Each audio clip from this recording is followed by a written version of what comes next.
When it's too tough for them, it's just right for us.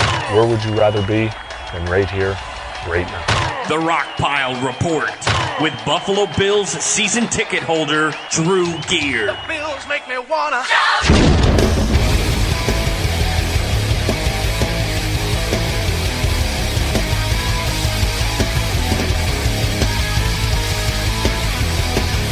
Going into the game, and then once we finished the game, we beat the Dolphins, and then sitting in that locker room, and then it's third and 12, and they didn't get it. They didn't get close. I was like, it's 4th and 12. There's no way. I don't know. I was losing faith, but then once Tyler Boyd caught the ball, man, the locker room exploded. I feel like I couldn't feel anything. I mean, it was the best thing that I ever been a part of. And then once we landed in Buffalo, that was an even better thing, just to know the quality of fans that we have and how they support the team. Just it was a big deal for the whole city, and the whole city was upside down the whole night. Welcome everybody to another edition of the Rockpile Report podcast. I am your host, Buffalo Bills season ticket holder Drew Gear. To my right is my producer and fellow season ticket holder, Chris Kruger. And that was Tre'Davious White from NFL Network talking about his experience watching the Cincinnati-Baltimore game, because we haven't been to the playoffs in 17 years until this year, and the Eagles just won their first ever Super Bowl. Ladies and gentlemen, the Patriots lost. Terrell Owens is a Hall of Famer. I just bought a new Speedo. What a weekend! What a weekend! Let's talk about that Speedo for a second. It's a snake. Rattlesnake skin Speedo. I'm going to pair it with a cowboy hat. And guess what? When I go to Jamaica in April for the draft, you better believe the entire island is going to be subjected to me in all my glory. If I were you, I would also try to grow a 1970s Burt Reynolds mustache to go with that. That fits a rattlesnake Speedo and cowboy hat. I could see you doing that, Burt Reynolds. I mean, you are going to a wedding, so I think Larissa might have a say in your facial arrangement, even though God already beat you to it with your teeth. Oh my God, folks. What a game! Super Bowl 52, Eagles 41, Patriots 33. The final Super Bowl party at my current house was more than a memorable one. I mean, I'll admit, I stayed up all night watching post-game stuff, drinking champagne, and just enjoying what was probably my favorite Super Bowl in a long, long time. Well, I came over on Sunday, and I told you and Dan, I was like, I honestly think the last Super Bowl I was excited for was Harbaugh versus Harbaugh. Yep, the Harbaugh Bowl. Last year I wasn't excited because I hate both teams. I just hate when the Patriots are in it. It just brings it down for me. I'm glad that we got a great game out of it. I'll just say that, after all the controversy and the outrage and the angst that we've had over the Patriots this season, I couldn't have written a better way for the 2017 season to end. First and foremost, congrats to all of the former Bills staff, coaches, personnel who now have a ring. Cornerback Ron Darby, linebacker Nigel Bradham, strong safety Corey Graham, former quarterback and now offensive coordinator Frank Reich, left tackle Jason Peters, and defensive coordinator Jim Schwartz. It's always nice to root for guys who wear a different jersey, who haven't disparaged your city, or talked about how they didn't get enough primetime exposure.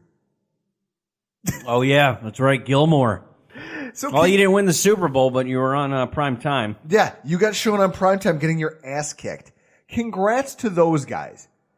Out of all of them, I think that Frank Reich benefits the most from this. I mean, there's been a lot of buzz about him, and he carries the title of offensive coordinator. So even though the play calling gets done by Doug Peterson, the fact that Frank Reich has been a quarterback's coach and then an offensive coordinator and was kind of around Carson Wentz during his ascension from rookie that nobody gave a lot of props to borderline MVP candidate this season. Yeah, that's because people stuck to what he did at North Dakota State. I mean, Frank Reich, he's going to get calls next season. He's going to get head coaching calls. He will. And he should. He should. I feel like he should have gotten him earlier than this. But he had a handful of talks with certain teams. I think he even might have had a chat with us before we went with McDermott. But he's definitely going to get calls, and it's all with his preparation that he's done with Peterson, and then who's their quarterbacks coach? John, I forget the quarterback coach's name, but he's got a huge role in this too. Not gonna work here anymore. That's a huge reason for Reich to get looks. I mean, you have look at Wentz's progression. You have two former backup quarterbacks prepping Wentz for NFL stardom. True. That is very true. And the backups always prep as if they're going to start. Like if you made it for a long period of time as a backup in the NFL, it's because teams are confident that you are going to be ready at the drop of a hat for whatever might happen, whatever circumstances may change, to come into a game and win them that football game. And on that note, two offensive minds on that side of the ball. This Super Bowl was an offensive display.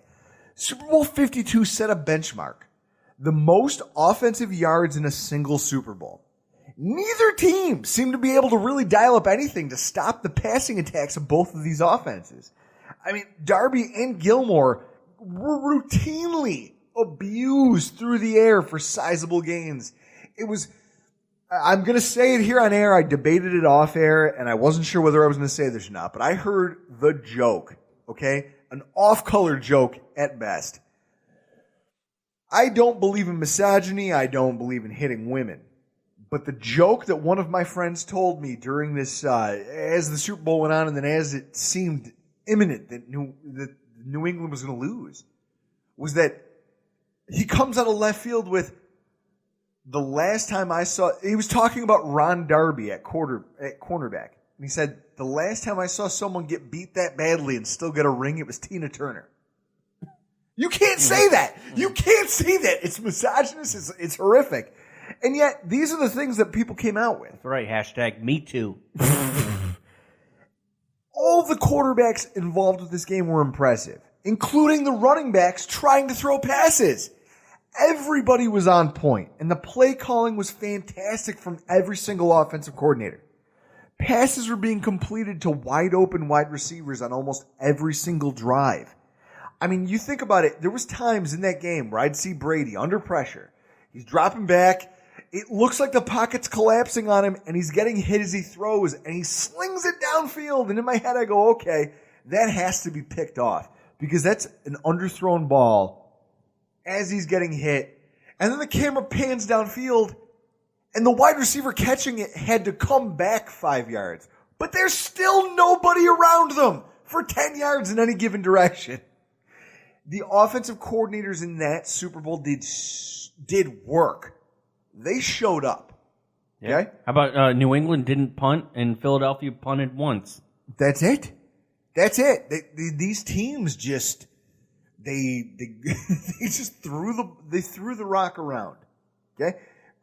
Drives that spanned 10 minutes. Well, I shouldn't say 10.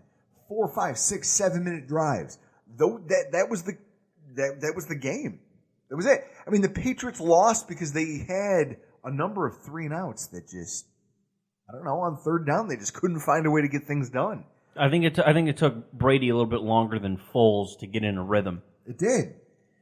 And then, but I don't even blame Brady because the offense did everything it could. When your offense scores 33 points in a football game, you assume you're going to win that game. Yeah, you do. Defensively. I mean, you got your number one cornerback, Stephon Gilmore, just getting beaten like a drum. Now, this is what I'll say. I've said this since the beginning of the season. The Patriots defense was a bust. Okay?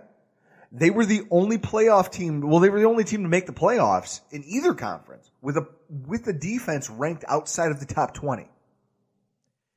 Given how bad they were against the pass and the run simultaneously, you knew it had to keep up with them. It had to catch up with them at some point. I mean, Brady can only pace you for so long. They were the highest scoring offense in football and one of the worst teams defensively. That can't win you a title. You have to be able to play a little bit of defense. The mystery comes in about Malcom Butler. The Patriots are the only team, right? The only team that I've ever heard of. You take your number one cornerback who's played 98% of the snaps for you on defense, and you bench him. Okay? You bench him. I mean, out of all the things that could have gone wrong with the Super Bowl, I didn't think the biggest part of it would be a decision made by the seemingly infallible Bill Belichick. Malcom Butler, savior of Super Bowl 49, spurned by the Patriots when they tried to trade him earlier in this offseason simply because he wanted a contract extension. Arguably their number one cornerback was benched for the entirety of the game. The storyline just doesn't make any sense to me, Chris. I mean, they benched one of the best defenders on their team. And then, here's the damning thing to me. When injuries occurred, they leapfrogged Butler. Patrick Chung, your slot corner, goes down with an injury. And instead of shifting one of your outside guys inside and putting Butler back on the field, you leapfrog him for what are essentially backups and practice squad level players. It's unfathomable to me that that's allowed to happen. There are conflicting reports about what actually went on here, which is why this story is interesting. I mean, when asked, Bill Belichick and Matt Patricia both stated that it was a game plan issue and that they didn't give him snaps because it's how they crafted their defense for the weekend. The sentiment was backed up by veteran safety Devin McCourty, stating that they knew all week that Butler wasn't going to be part of the game plan.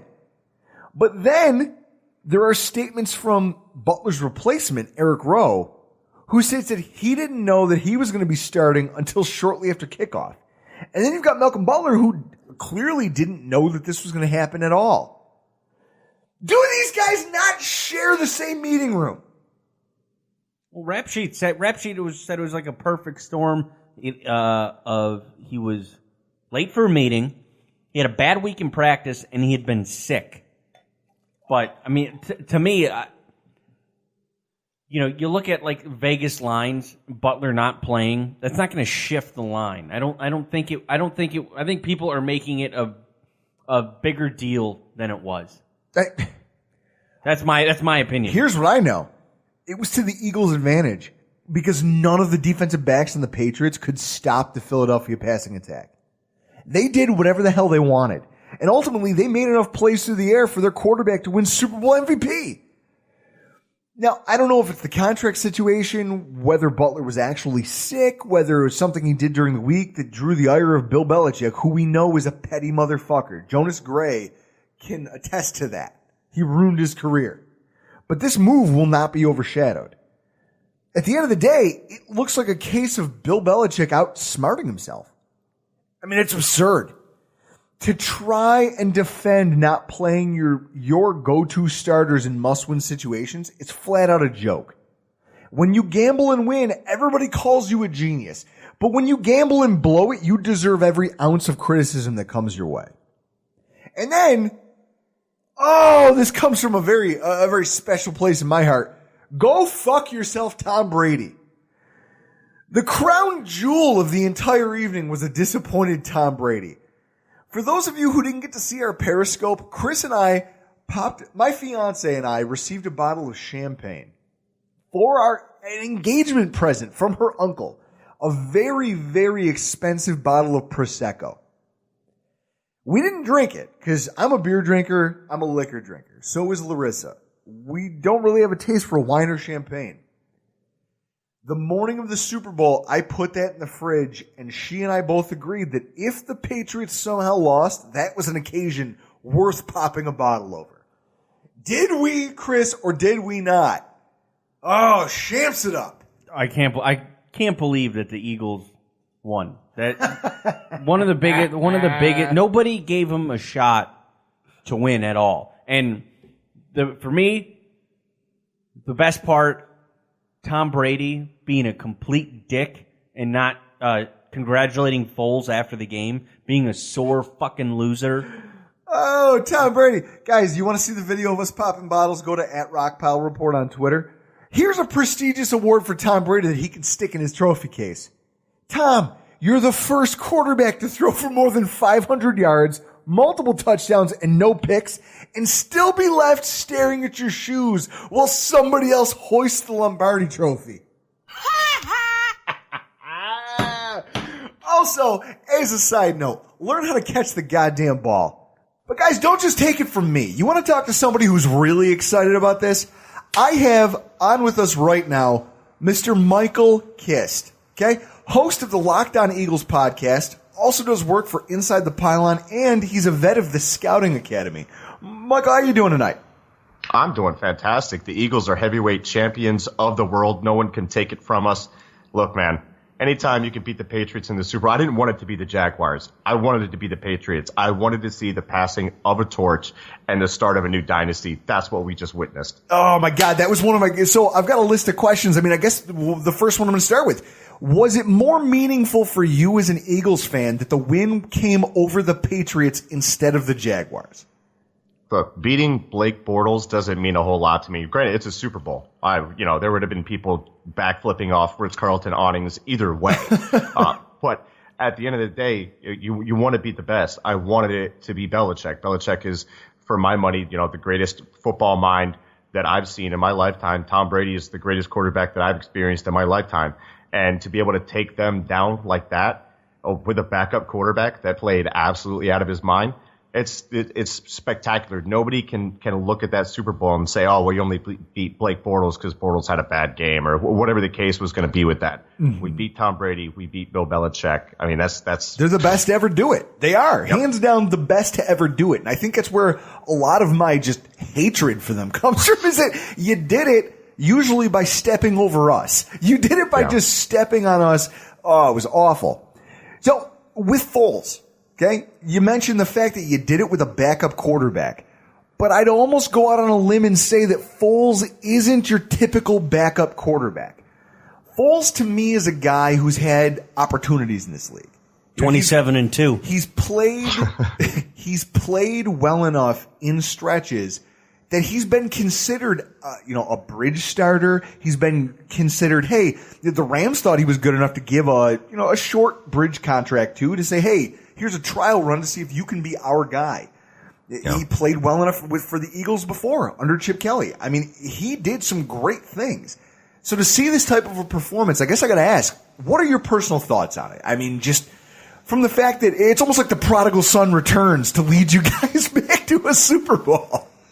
It's wild because after, he had a good game against the Giants to start out, and we were like, well, it's the Giants defense. Giants defense was awful, so no big deal. And then he has those two games where we run a real vanilla offense, and it bogs down against the Raiders. It bogs down against the early portions of the Cowboys game when he was in. The Atlanta game, I thought he played really well that game too. Just some of the execution from the other players wasn't there.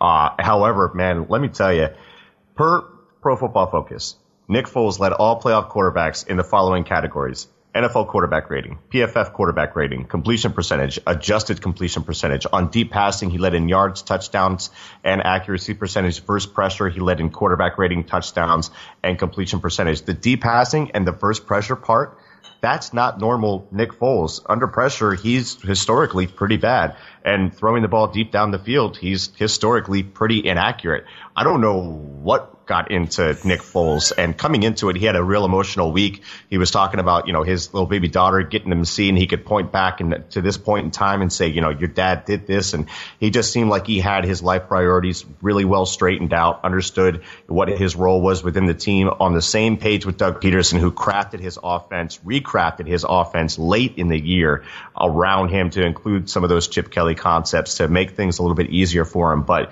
even with the easy stuff, I mean, on the hard stuff, on the wheel route to Clement, the tosses to Jeffrey, pinpoint accuracy for the majority of the game. It's going to be one of the most mysterious things I think we'll ever experience as Eagles fans, because who knows where we go from here. I don't think that's sustainable for him at all. Yeah, I was going to ask you, how much of the offense did they actually change to go from Wentz to Foles? Yeah, I mean, they ran less RPOs in the Super Bowl, despite what Chris Collinsworth will tell you. Chris Collinsworth doesn't know anything. I mean, that guy watching. Can we just go out on a limb here and say that it should be an arrestable offense to put Chris Collinsworth behind the microphone for a game of this magnitude? He's awful. He's a bum. He's he's an embarrassment to Broad. He's like Dennis Miller on Monday Night Football. That's how bad he is in my mind. Yeah, what he does is he takes 3 points and he brings them into the game. And no matter what happens in the game, he's going to drill those 3 points. One of the points was RPOs. We ran, I don't know, maybe a handful of RPOs all game. Sometimes play action is just play action because you can see the offensive lineman dropping. But we did run less RPOs with Foles this game. There was some play action. Honestly, he opened the playbook up more for Foles. It blossomed as the playoffs went on, which is something that I did not expect to see whatsoever. The trust that he had in his quarterback. And there's a story about when Peterson was back as a high school coach, and he put the trust in his senior quarterback to make adjustments, to take shots if he saw certain things. Doug Peterson, man, I don't know if you saw the audio, the soundbite deal where he's mic'd up, and on that 4th down, the 4th and goal, Foles comes over and he goes, "You want to go Philly, Philly?" And like Doug Peterson has a beat where he looks Foles in the eyes. He's like, "Yeah, let's do it." And it's like supreme confidence in his quarterback. Your backup quarterback is calling a trick play in the Super Bowl, which is a pass to himself. And you're like, "You're crazy. I love it. Let's do it." I love it. You know what I thought of in that moment was in the movie Ghostbusters when Bill Murray looks around and he looks at Egon Spangler and he looks at Winston and all the other guys and he goes, "What are we going to do?" And Egon looks at him and goes, "We could cross the streams." He says, "Wait a minute. You told me this was bad.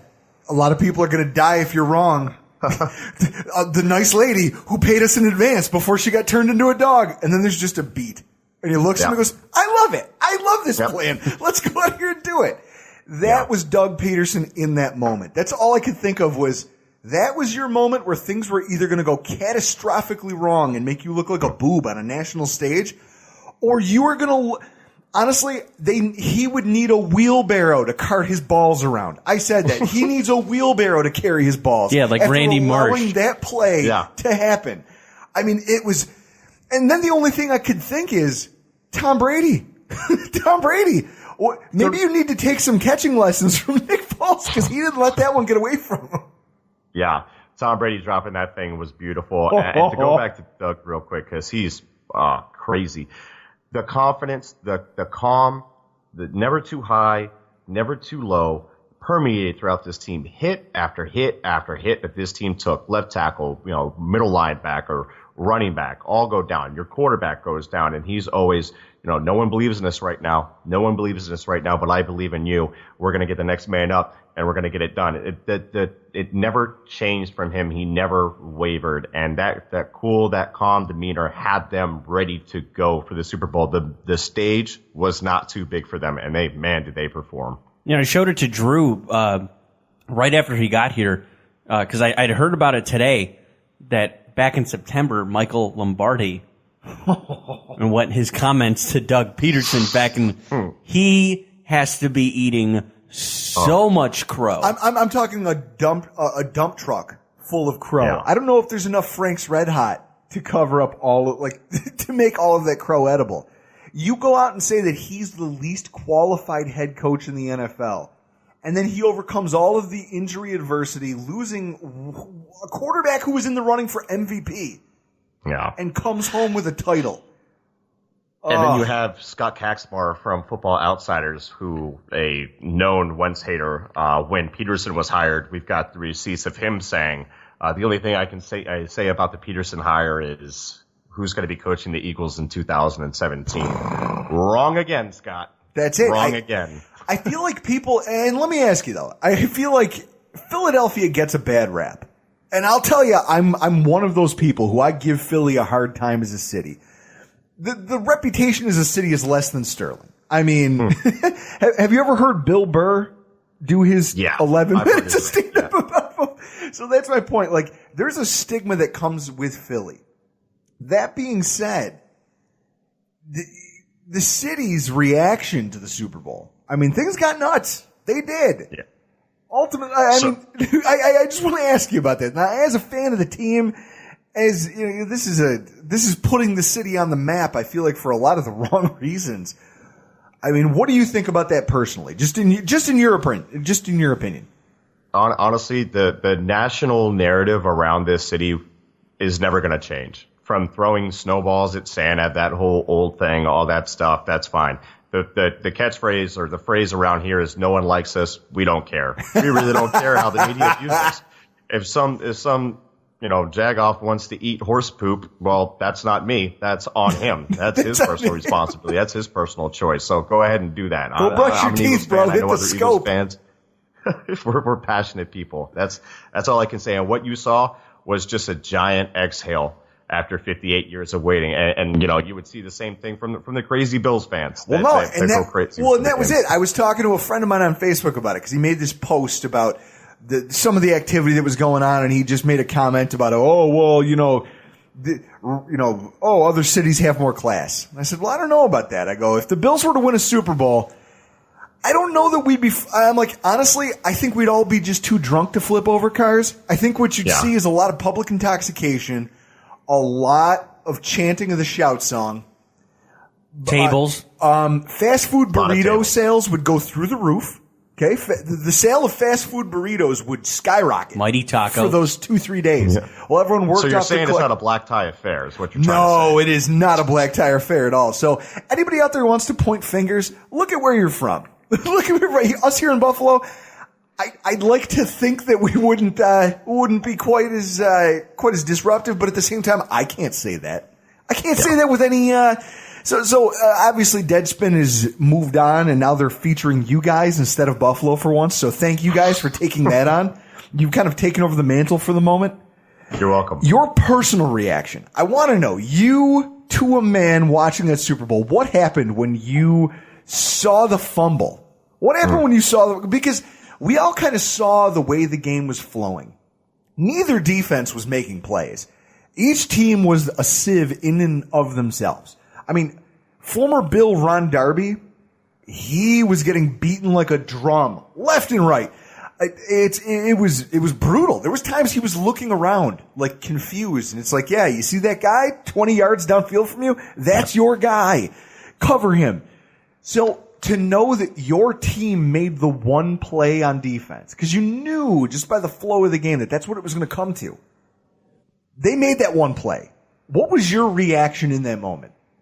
So I was watching at the bar with some friends, and as me and I have two sons. One is 5 months old who doesn't know what is happening right now, but the other one is 13 years old, and we watch all the games together, either in person together or we watch it on Google Hangouts together. So at the end of the game, I pull them up on Google Hangouts so we can see each other react.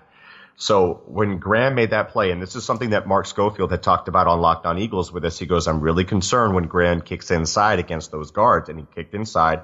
He beat Shaq Mason, and he got the only sack of the game and the fumble. When the fumble happened and Derek Barnett recovered, I mean, I was fairly composed because I was looking at the screen, and I could see my son get emotional, like turn red, and the tears start to well up because he realized this is like the moment. This is the defining moment of this game. And I'm like, you got to calm down, bud. We got 2 minutes to go. We got to finish this thing out. I need you to keep it together because otherwise I'm going to start losing it. And it was a really emotional point in the game, man. Like it was unbelievable. We've seen this movie before with Brady over and over again. You've seen it. You've watched him come back from just what seems like just against all odds. Tom Brady somehow perseveres. And yet, you guys made him look human there. Like, you guys finally found a way to you guys showed it. I mean, there's no team in football that you want down 8 points with the ball in their hands and a minute to go than the New England Patriots. Right. And yet, you guys found a way you slayed the dragon. You did. Yeah, and what a great story for Brandon Graham, too, because by all accounts, he's a wonderful human being, been through a lot in his career, took a nice restructuring this year with us to incentivize his contract, not necessarily have more hit against the cap, but he bet on himself, and he got some nice little bonuses out of it. And, man, just the energy that it took from him. I mean, he was getting air and all that stuff after. He could barely talk after the game because he was so gassed. But just to muster up everything that you have for one last pass rush and to get home and to get that fumble and then the Hail Mary. And you see Gronk and you go, not like this, man. Exactly. And your head you're like, for the love of God, don't let it go down like this. Now, See, now, as a guy who's a fan of a team that has, I mean, now the thing that NFL.com put out today, they put out a tweet. And then there were 12. Now there's only 12 teams that have not won a Super Bowl. You guys are no longer in that category. Do you feel like there's a little bit of relief in the city of Philadelphia knowing that you got that gorilla off your back for as long as you guys have been around and as many great teams as you fielded and as many great players as you've had on your teams? Does it feel good to get, I mean, the Bills exercised some demons this season. And I can tell you that just making the playoffs for us after those 17 years, everything feels different. How does it feel as a Patriots fan 2 days later? Eagles fan. Well, Eagles fan, Jesus Christ. Eagles fan. Looking back a couple days later and just thinking about, hey, we won one. We've got a Lombardi trophy in our trophy case. What does it do? It's absolutely surreal. Like, I remember the next morning when I woke up, the first thing that ran through my head was, we won a Super Bowl. We won a Super and I just over and over and over again. And in 58 years, man, long suffering, going through the Andy Reid years after disappointment in the conference championship. And then the way the Super Bowl went down with that last 5 minutes was extremely soul crushing. And then Chip Kelly comes in and you get some hope. And it's like, it got to the point where I was like, last year, like I never got too up or down as a fan because this is my life as an Eagles fan. You know what I mean? Like that's just what it is. This year was an entirely different feeling with Doug Peterson. After a certain point, you're like, it doesn't make any sense.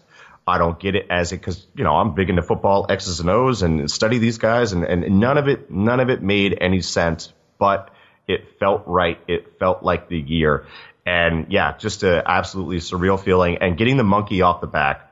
We even put a new shirt design up on Locked On Eagles on the TeePublic store.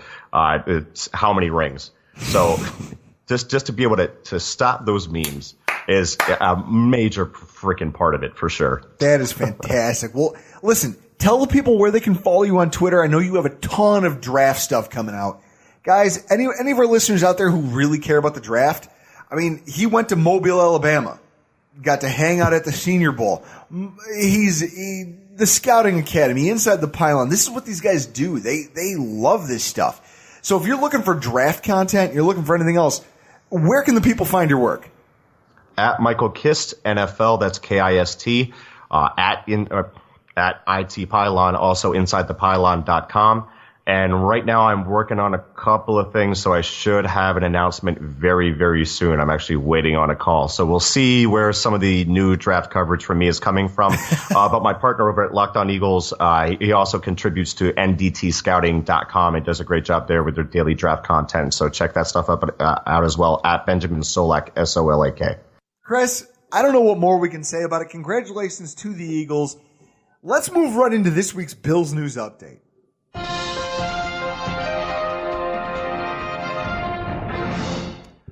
Buffalo is top of the mountain, ladies and gentlemen. We have set a benchmark. According to the Nielsen ratings, Buffalo was the highest Super Bowl watching city in the country when compared to population size. How do we win that over Philadelphia and Boston? Well, because I'll tell you, Philadelphia is a city full of spiteful people who hate everything. Rocky Balboa is their sports hero of choice who has a statue in their city, even though he's not a real person.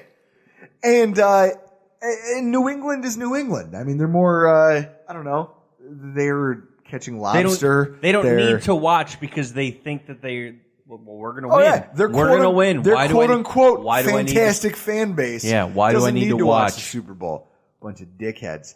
But then again, why is anyone surprised by this? There are a lot of people here in Buffalo who, like my friend James Potter, look at the time we've spent with Tom Brady being in our division, and they say, hey, we should consider ourselves lucky that we've gotten to see greatness play so many times in front of us. And then at the same time, there's guys like me who say, I hate this team so much that I will watch this football game even though every fiber of my being detests the idea of them winning. I have to watch on the off chance they might lose. Because I was like Scrooge McDuck, folks. I'm not going to lie to you. I watched the Super Bowl. I reveled in it. I stayed up all night and watched all of the post-game stuff while I was cleaning up after my Super Bowl party. And then the next day, I had the Super Bowl recorded so I could watch it again. Just so I could relive what it is to watch Tom Brady get punked on a national stage. It was delicious. I mean, just picture Scrooge McDuck just doing the backstroke through his vault of gold coins. That was me with the Super Bowl. It's incredible. It's delicious. I love every second of it. Oh my God. Even now, just talking about it, I'm pitching a half stack. I don't know. You hate the Patriots more than I do. I mean, my number one's the Dolphins. Everybody knows that. But I mean, I love to watch Tom Brady lose. And he'd be 3-5 in Super Bowls if it weren't for 2 plays. So speaking of the Patriots, we've got more news. An article surfaced earlier this week that reported Brian Daboll turned down an offer to be the Colts offensive coordinator. Now that, to me, seems like lunacy. Why would you turn down an opportunity to work with a quarterback like Andrew Luck? That's a generational talent at quarterback. Exactly. But how bad is his shoulder? Well, there are some questions. But really, it's Andrew fucking Luck. Who doesn't want to work with that quarterback? I don't even know football. I don't want to work with him. So maybe now tonight, news breaks moments after we get done talking to Michael Kist that, guess what? Yeah, I got a message from Jason Hicksonbaugh. Jason Hicksonbaugh, devoted listener to this show, messages us to tell us that Josh McDaniels has turned down the head coaching job for the Colts. Oh.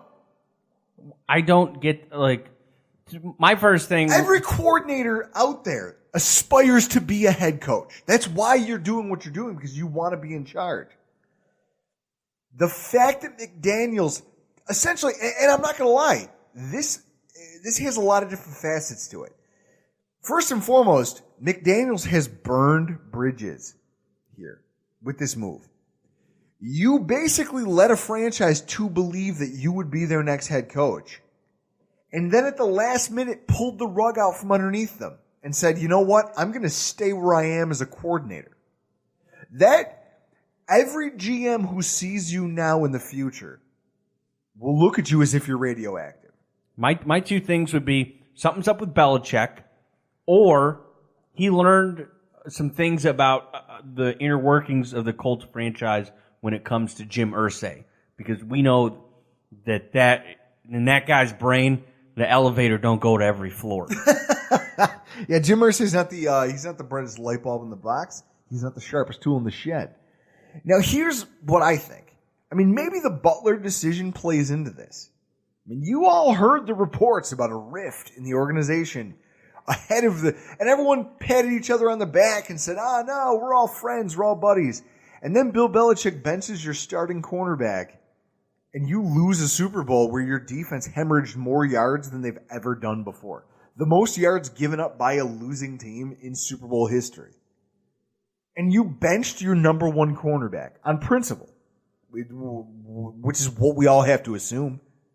Or maybe it's just Father Time knocking on doors that were long overdue.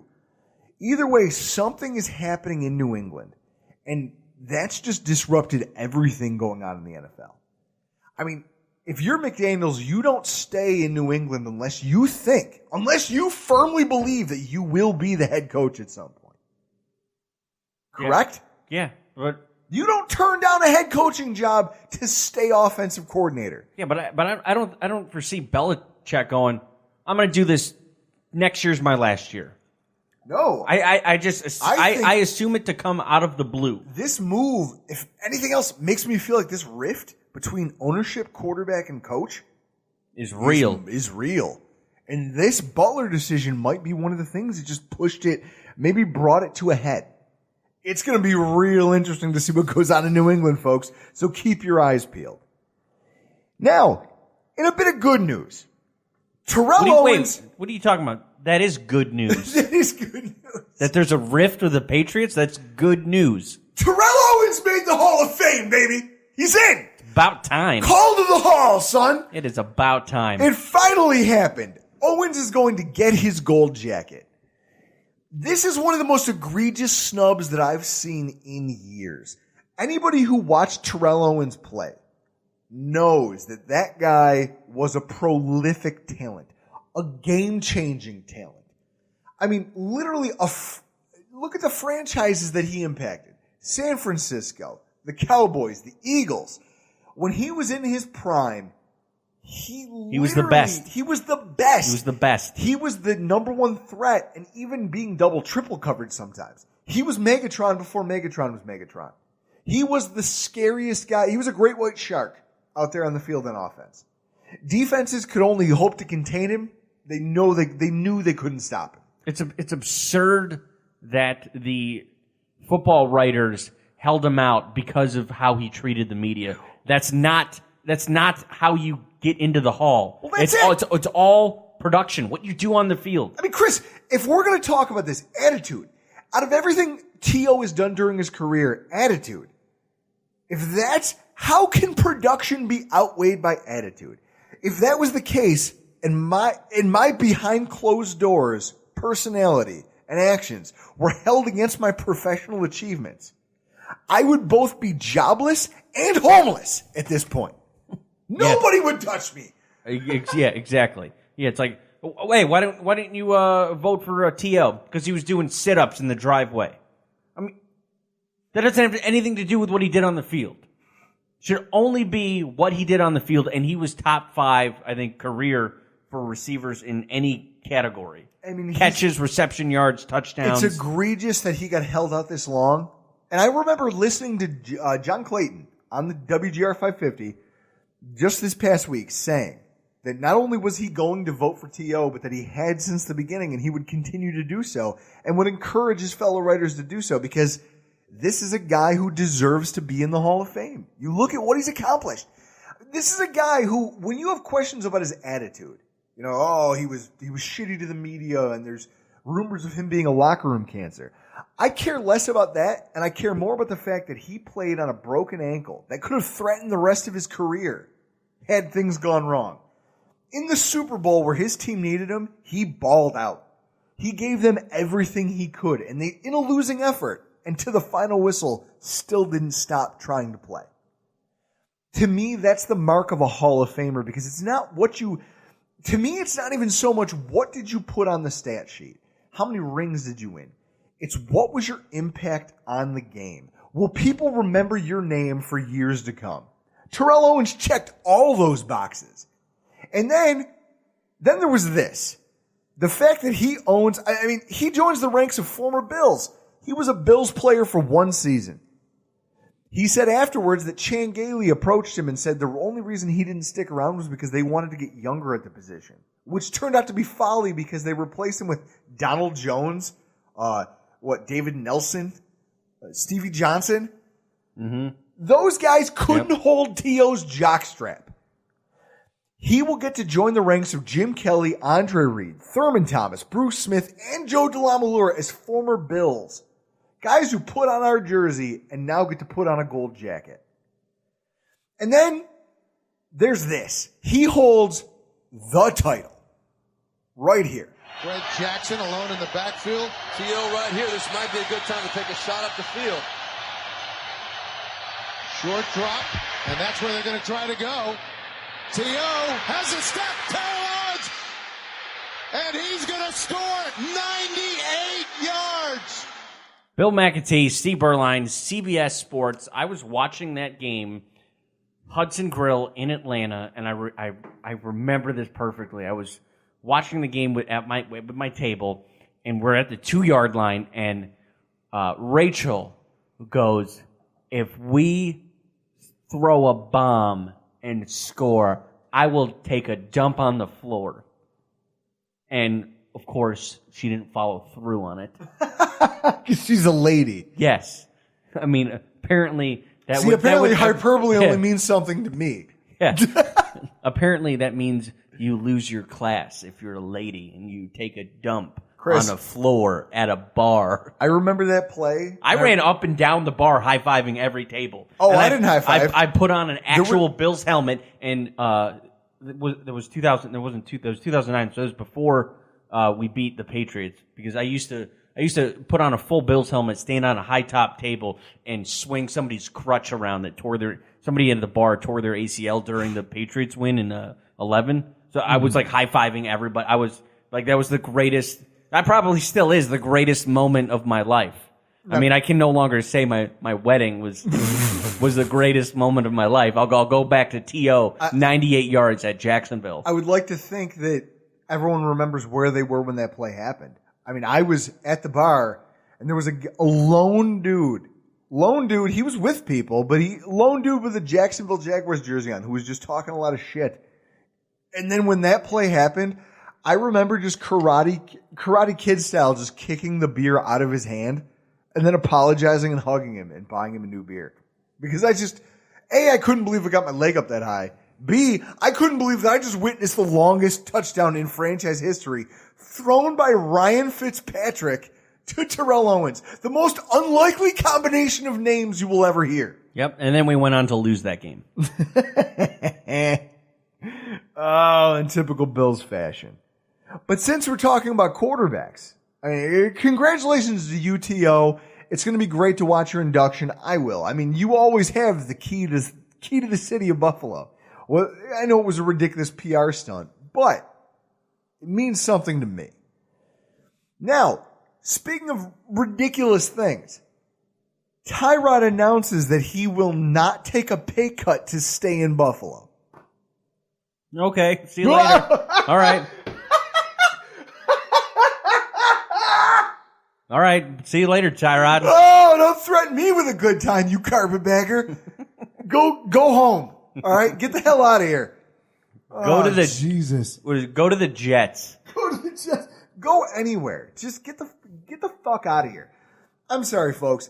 Tyrod Taylor publicly announces that he won't take a pay cut to stay here in Buffalo.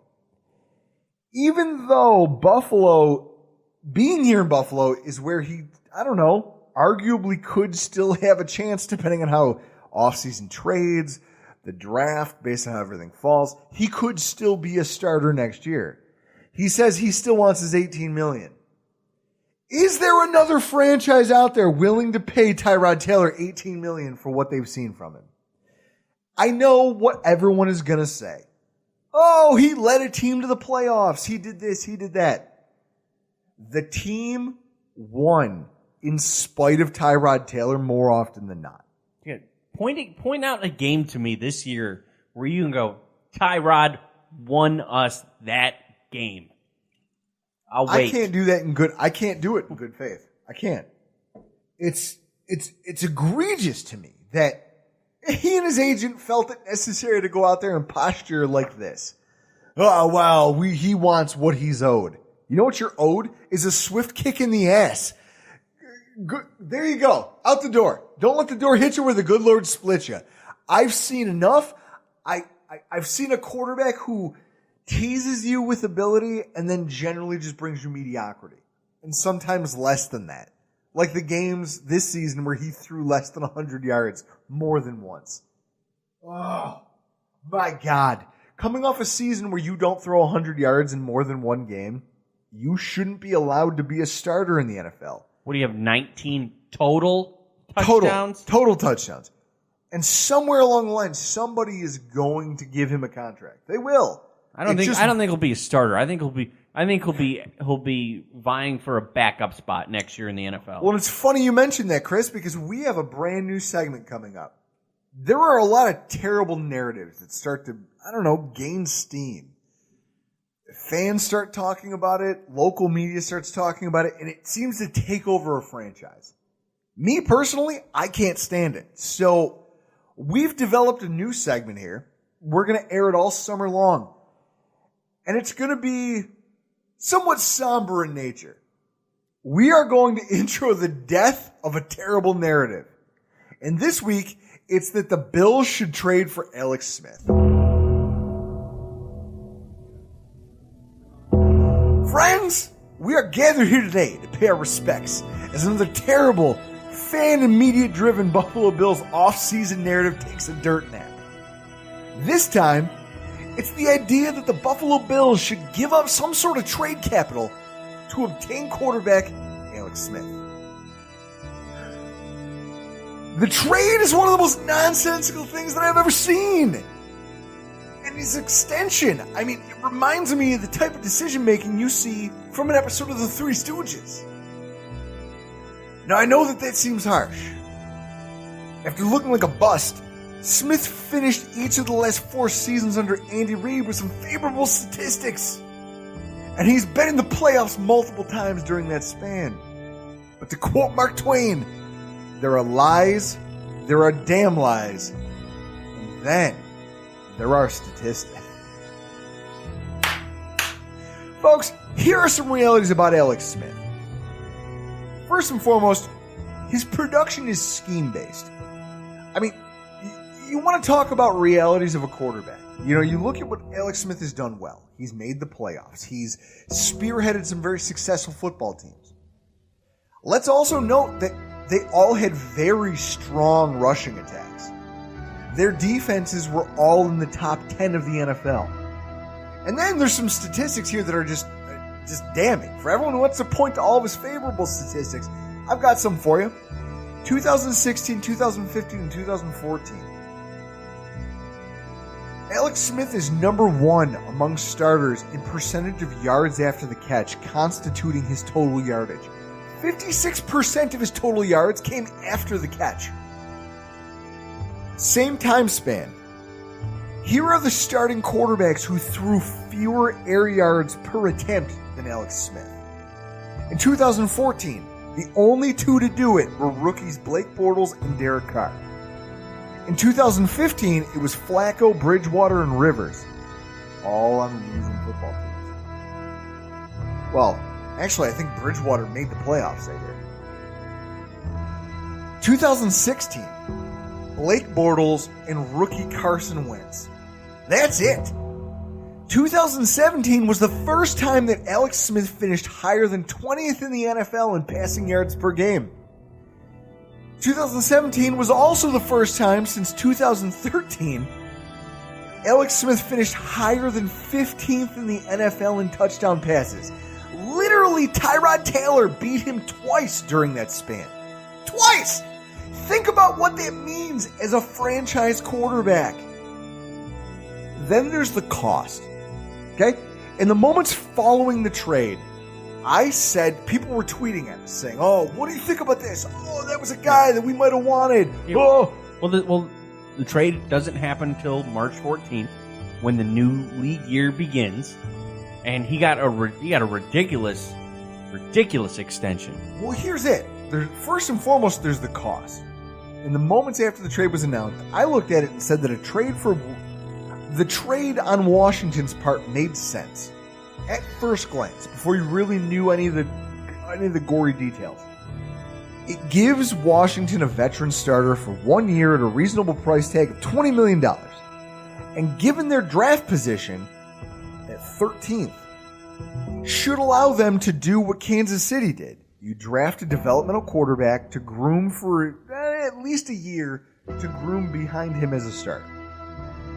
At its face, that seemed like a valid trade. And then, in an act of sheer fucking lunacy, they gave Smith an extension. And not just a bridge deal. A contract that actually gave him a raise from $20 million to $23 million a year. $71 million guaranteed, and puts the team on the hook for him at a high dead cap number until at least 2020. Is that what you wanted, Bills fans? Everyone on Twitter and on social media and different Facebook groups talking about, oh, Smith is worth giving up draft capital for. Would you have actually been satisfied with the franchise if we had made this move? I'd be okay with it if it was a later, I would not give a first, a second, or maybe even a third for Alex Smith, and I certainly wouldn't have given him that contract extension. Fuck no! I mean, the Browns, in a move that tipped their hand to the fact that they are absolutely drafting a quarterback in the first round. The Browns reportedly wanted to trade for Alex Smith, but balked at his agent's extension demands. He was not going to waive his no-trade clause unless he knew he could get a sizable extension. Think about that. The Browns, better known as the mistake on the lake, the factory of sadness, a franchise that has literally one win in its last 2 seasons, thought that it was a bad idea to do something, and the Redskins not only agreed to it, but gave up one of the most effective slot corners in the NFL to do so. What? What an idiot. Oh, what a loser. Well, you have John Dorsey in Cleveland now, who used to be in Kansas City. So you might have thought, hey, maybe I could get Alex here. Oh, he wants a contract extension? Nah, thanks. I'm good. I'm good. I saw what he brought to the table. I'm good. I'm not extending that guy for the next 4 years. Bills fans, I understand that the fan base is very much divided on a lot of topics, a lot of players, but this idea was one of sheer lunacy. And I'm glad that we can finally throw some dirt on top of it and all get on with our lives. Don't worry, we've got much more coming for you down the pipeline. I mean, there's alternatives out there. And we're going to talk about all of them. The Minnesota cast-off quarterbacks. Somebody's going to stay in Minnesota and somebody's going to leave. There's the trade for Nick Foles, although with his Super Bowl MVP status, the value just shot through the roof. And now it's going to make It's comparable to Flacco, because Flacco's in a contract here and just got this astronomical contract. So now that Foles has the Super Bowl MVP, Super Bowl victory, Philadelphia's going to be like, we want it first. Yeah, you can the fuck asking off. price for that skyrockets. All I can say is this. At the quarterback position, for all of you worried about it, all options revolve around the idea that we'll be drafting a quarterback in the first round. I mean, that seems like a given. And it seems more and more likely as time goes on. The way the market's playing out, the way things are happening, it's much more cost effective to draft. You could draft 2 rookie quarterbacks this year. This is look, Bills fans, you need to take a look at it like this. Look at Seattle. They hit on Russell Wilson in the third. They didn't have a large cap hit with him. They were able to pay other people until they had to pay Russell, and they got a Super Bowl out of the deal. Give me a Super Bowl, please. The fact is, this is the economics of the new NFL. And unfortunately, Alex Smith signed to that kind of a contract is absurd. Anybody out there who says they would take him on that, you're high. I want to know what brand of glue you're huffing so that I can not get some, but I can, I don't know, just... You got Dak Prescott in Dallas, and you got Carson Wentz in Philadelphia, assuming he's going to return full health with that ACL injury. I see those two dominating that division for the next 10 years. You got to get a young quarterback.